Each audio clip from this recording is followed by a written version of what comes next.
Sebenarnya agak beda ya Kang ya dari yang aku lihat dari di kuburan-kuburan yang ada di Indonesia. Iya. Apa ya Kang ya? Kenapa bisa beda? Eee, dia dalam, ngambil lahannya begitu luas, tapi tidak ada nama-nama. Ya. Oh, ini si anu, ini si fulan, tidak ada, ini kosong. Dia datang dari Allah dan kembali kepada Allah. Tidak ada label di sana. Bahwa dia hidup atas nama Allah, dia kembali kepada Allah.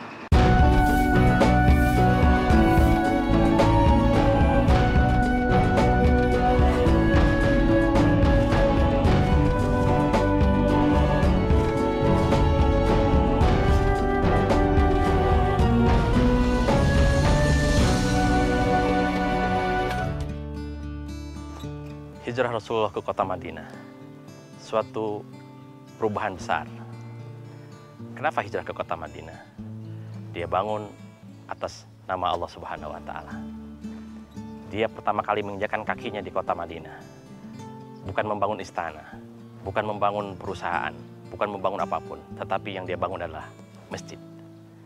Hal ini yang melandasi beliau membangun Masjid Quba. Sabda Allah, la masjidu ussisa ala taqwa. Sesungguhnya membangun masjid atas dasar ketakwaan kepada Allah Subhanahu wa Ta'ala. Kenapa takwa? Karena itu adalah ikatan batin, ikatan spiritual antara makhluk dan penciptanya. Itulah yang pertama kali Rasulullah kokohkan dengan para sahabatnya. Bila mana kekokohan itu sudah menancap di ubun-ubunnya, tertancap di hati mereka, pembangunan akan terus berlanjut sampai tidak hanya di dunia hingga ke akhirat. Di dalamnya, dalam masjid itu, fihi rijalun yuhibbuna an yatatahharu wallahu yuhibbul mutatahhirin. Silahkan engkau menyucikan diri di dalam masjid itu, karena Allah sangat cinta kepada orang yang mensucikan dirinya. Aku, sang musafir, masih berkelana di Saudi Arabia.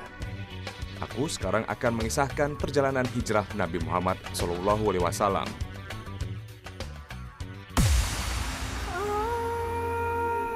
Setelah merasa aman dari kejaran kaum kafir Quraisy, Rasulullah bersama Abu Bakar mengambil jalan sedikit memutar ke arah Yaman. Meski sudah berusaha mengelabui dengan jalan tak lazim, masih ada yang mencium perjalanan mereka. Seorang ahli panah, Suraqah bin Malik, membuntuti mereka.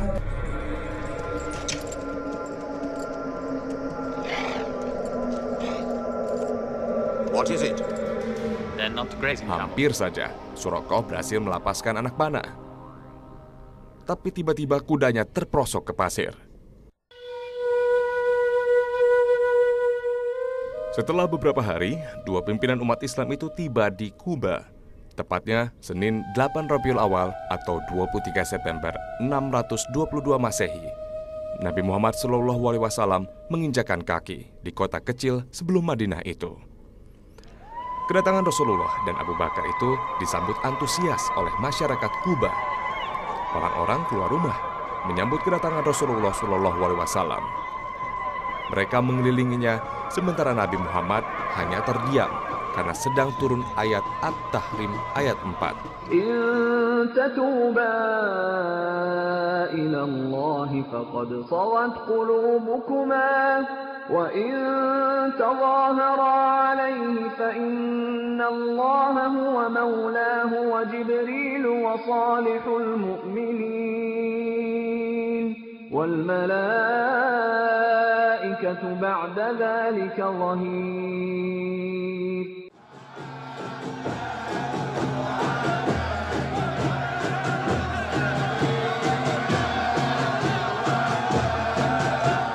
Antaranya 16 hari tiba di kampung Quba. Pertama kampung Quba yang tibanya di Madinah, unta itu. Sampai sahabat begitu senang sekali ketika nyambut Rasulullah, sampai keluar dengan sayang itu yang sering kita baca di ketika Maulid Nabi atau ketika itu yang tola al-badru alaina. Nah itu dibacakan oleh para sahabat ketika Rasul datang pakai unta ini. Pakai unta Qaswa tadi. Setelah itu para sahabat bersaing pingin rumahnya dikunjungin, tidur di rumahnya. Sahabat ini juga kalau toh Rasul karena dia seorang yang sangat arif, kalau nanti tidur di tempat ini, yang ini juga mau.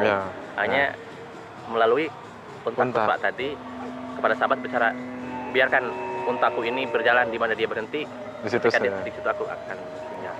Semua rumah dan jalan ramai dengan suara tahmid dan takdis. Mereka menyambut Rasulullah dengan syair-syair yang terkenal.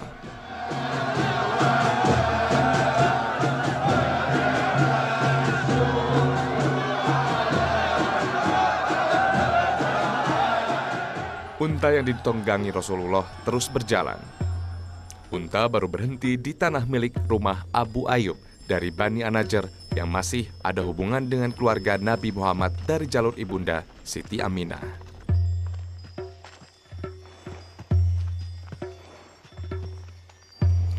Selama di Quba, Rasulullah berada di rumah Kulthum bin Al-Hadm.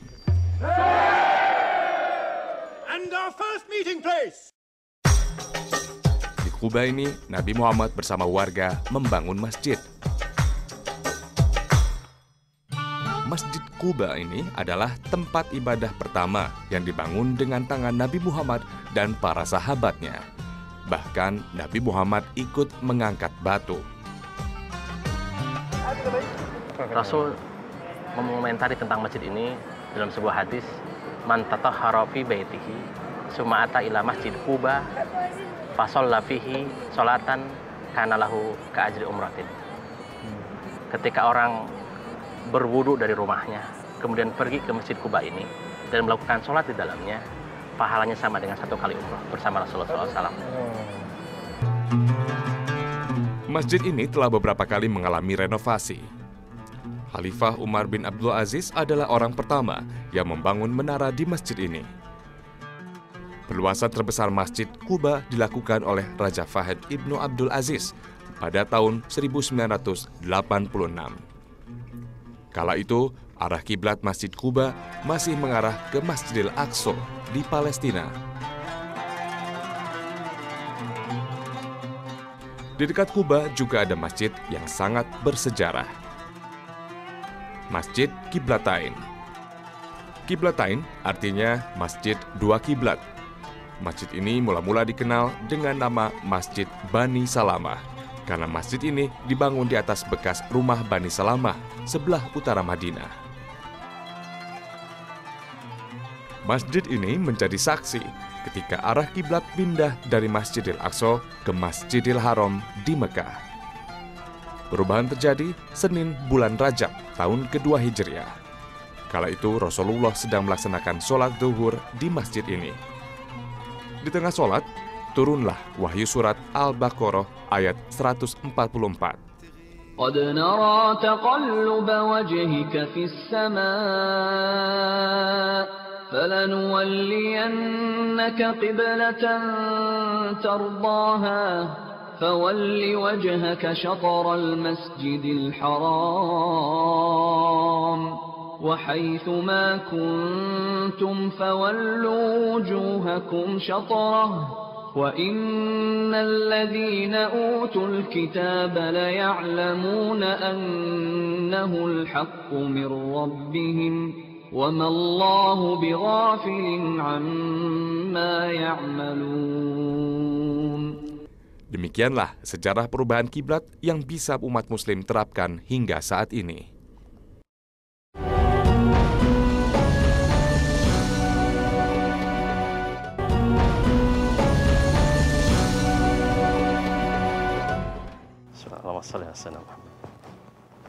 Bismillahirrahmanirrahim.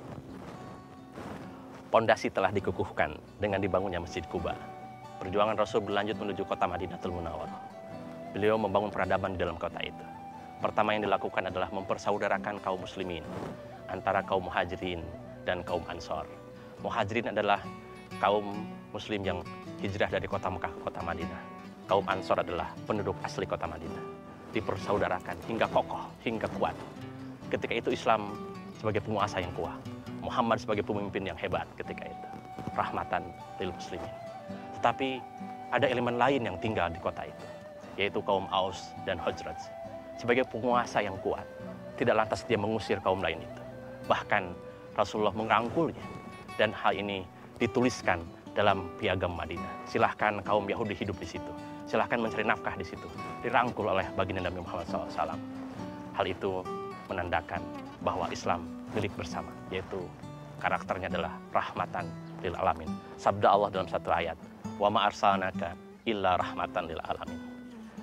Tidak aku utus engkau Muhammad kecuali untuk menyebarkan kasih sayang dan rahmat kepada seluruh dunia. Setelah 4 hari di Kuba, tepat pada hari Jumat, Nabi Muhammad SAW meneruskan perjalanan ke Yathrib, nama awal kota Madinah.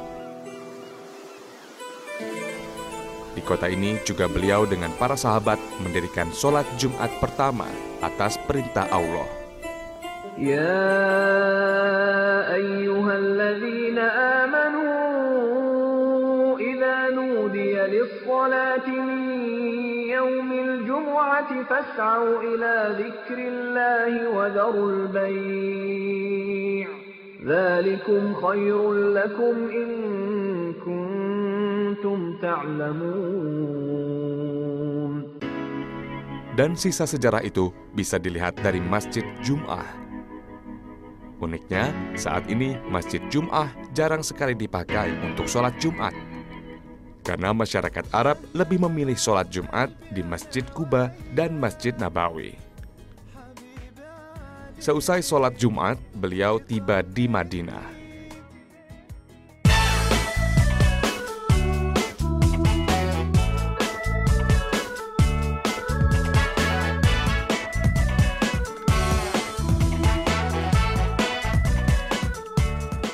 Kang, panas ya. ya ampun. Kita di bawah terik matahari. Di bawah terik matahari dan persis Kuba hijau ini kita berada di depan makam Rasul. Asal. Cuma kita nggak bisa masuk ya Kang ya, nggak apa-apa. Cuma satu pertanyaan Kang, ketika Rasul dari Masjid Jum'ah itu, apa yang dilakukan setelah itu Kang? Masjid Jum'ah itu berada di luar kota Madinah. Selepas Rasul menyelesaikan mendirikan sholat Jumat dengan 100 sahabat, kemudian beliau bergegas menuju ke kota Madinah. Tempatnya ke sini.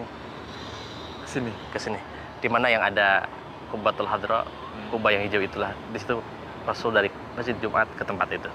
Langsung ke sini. Nah, tempat ini adalah tempat keluarga beliau, Bani Najjar. Karena ayahanda beliau itu dari Mekah dan ibunda beliau Siti Aminah berasal dari Madinah, dari Bani Najjar.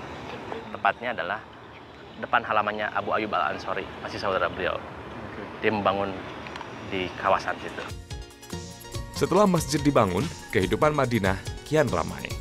Kota Madinah pun tumbuh menjadi kota metropolitan untuk ukuran saat itu.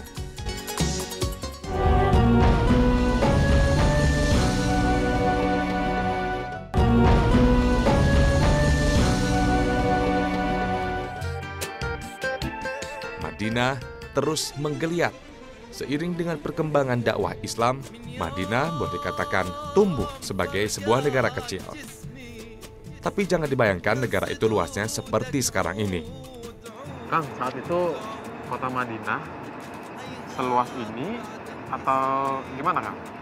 Iya, kota Madinah ketika Rasul hidup waktu itu, luasnya adalah seluas masjid yang sekarang. Masjid dengan pelatarannya. Di akhir pelataran juga ada pagar besi itu. Nah, sepanggar batasnya itu aja. Pagar besi mengelilingi mengelilingi Masjid Nabawi itu disebutkan kota Madinah ketika itu. Saat itu kota Madinah sekarang menjadi luas seperti ini itu gimana? Sekarang menjadi seluas masjid. Dulu kan masjid kecil sebelah sana saja. Di samping area masjid itu kota. Nah, sekarang wilayah kota dijadikan masjid semua jadi pelataran masjid dan dibatasi dengan pagar-pagar besi itu. Dulu berarti di luar ini di luar pagar sana seperti Kuba, kemudian Masjid Jum'ah itu termasuk di luar kota Madinah. Setiap peradaban yang besar selalu dimulai dengan yang kecil. Begitu juga dengan Rasulullah membangun kota Madinah. Dari sepetak masjid inilah Rasulullah membangun peradaban yang kemudian dunia mengenalnya dengan masyarakat Madani atau Civil Society. Sejarahnya gimana sih Kang Masjid Nabawi ini? Masjid Nabawi ini dibangun 14 abad yang lalu oleh tangan beliau sendiri Rasulullah SAW. Dan ini tanah yang dipakai membangun masjid itu adalah tanah keluarganya beliau dari pihak ibu. Dari pihak ibu Siti Aminah. Nah, beliau membangun masjid ini adalah sebagai pilar yang tidak bisa ditinggalkan dalam pembangunan peradaban Islam di zaman Rasulullah SAW. Sehingga Masjid Nabawi ini, kalau kita lihat, samping masjid yang lama itu ada 2 menara. Sebetulnya menara yang ini baru. Menara itu fungsinya dulu zaman Rasulullah adalah ketika hijrah pertama disyariatkanlah azan. Orang yang azan yang terkenal ketika Rasulullah itu adalah sahabat Sayyidina Bilal bin Rabah. Dan dia naik ke menara itu untuk azan. Karena belum ada speaker ketika itu. Jadi suaranya dibawa oleh angin ke seluruh penjuru kota Madinah. Nah, kedua, ketika ada masjid selalu melengkapi dengan pasar sebagai lembaga ekonomi. Kemudian dilengkapi juga sekolah-sekolah tahfiz Quran atau apapun ketika itu masih di dalam masjid.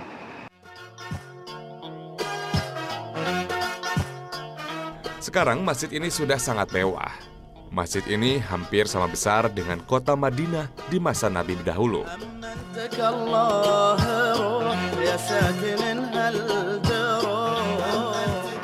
Kang, ini masjidnya mewah banget aku melihatnya, indah banget.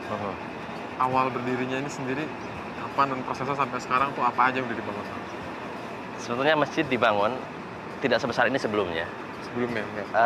Masjid ketika Rasul hijrah tahun pertama itu hanya yang ada kubah hijau itu, namanya Kubatul Hadra. Hanya kawasan situ aja. Nah, itu dibangun pada 1 Hijrah, tahun pertama Hijrah. Kemudian terus pembangunan sampai sekarang. Jadi kurang lebih masjid mampu menampung sampai 1,5 juta orang yang sholat. Dengan yang di atas pun ini digunakan buat sholat. Sampai ke atap juga itu ya? Ya, di atas sampai digunakan pakai sholat. Nah, kemudian diperluas lagi dengan lapangan luar. Pelataran. Kemudian supaya tidak terlalu panas, dibangun pada zaman Raja sekarang, Raja Abdullah, ditambah dengan payung. Kurang lebih payung yang ada di pelataran Masjidil Haram ini, Masjid Nabawi Asy-Syarif ini sekitar 150 payung.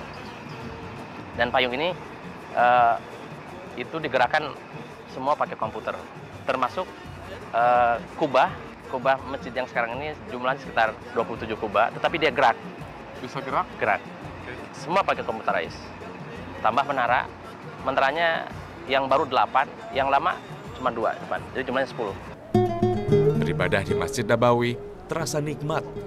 Selain suasana dalam yang benar-benar indah, sejuk dan nyaman, juga disediakan air zam-zam. Di luar masjid juga disediakan minuman gratis. Waduh, Kang, Masya Allah ada air nih, Kang. Iya, ini air. Waduh, capek. Emang kenapa? Kita muter-muter. Haus, Kang. Aduh, Masya Allah, boleh. Boleh, saya Kang, ambilin ya? ya, saya ambilin ya. Nih, saya ambilkan. Ini air zam-zam bukan, Kang? Enggak, air yang didinginkan. Oh, Karena itu panas. biasa ya. Kehausan, Mas Bayu. Haus banget. Padahal baru melangkah di dalam kota Madinah nih. Kita keliling ini, Kang. Baru permulaan. Ini baru kota Madinah yang pertama ya, Kang? Enggak, kita sedang berjalan di dalam kota Madinah nih. Iya. Belum yang kota Madinah seluruhnya, kan? Itu di luarnya. Di luar.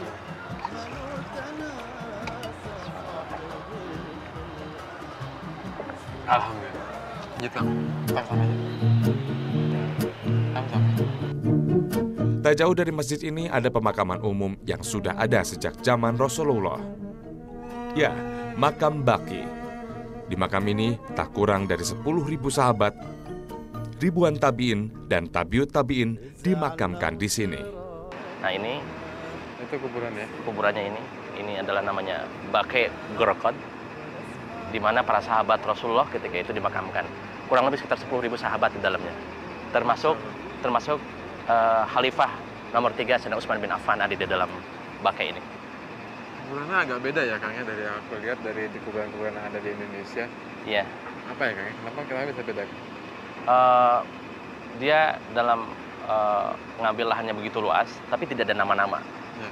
Oh, ini si Anu, ini si Fulan tidak ada. Ini kosong. Dia datang dari Allah dan kembali kepada Allah. Tidak ada label di sana. Bahwa dia hidup atas nama Allah, dia kembali kepada Allah. Jadi dia, pahlawan ini tidak ada di sini. Kosong. Yang tulis hanya Baqi Gharqad. Tandanya batu-batu aja, terus Tanda batu aja. tanah datar gitu. Tanah ya. datar. Di Arab Saudi, setahu aku, sang musafir tak ada kuburan yang di atasnya dibangun tembok ataupun diberi nisan. Yang ada hanyalah batu-batu sebagai tanda jumlah mayat yang ada di bawahnya. Dan memang seperti itulah Rasulullah memerintahkan. Alhamdulillah, aku sudah merasakan sedikit lagi perjalanan pimpinan kita, Rasulullah Shallallahu Alaihi Wasallam. Aku, sang musafir, masih akan terus menyusuri perjalanan dakwah Islam di negara ini.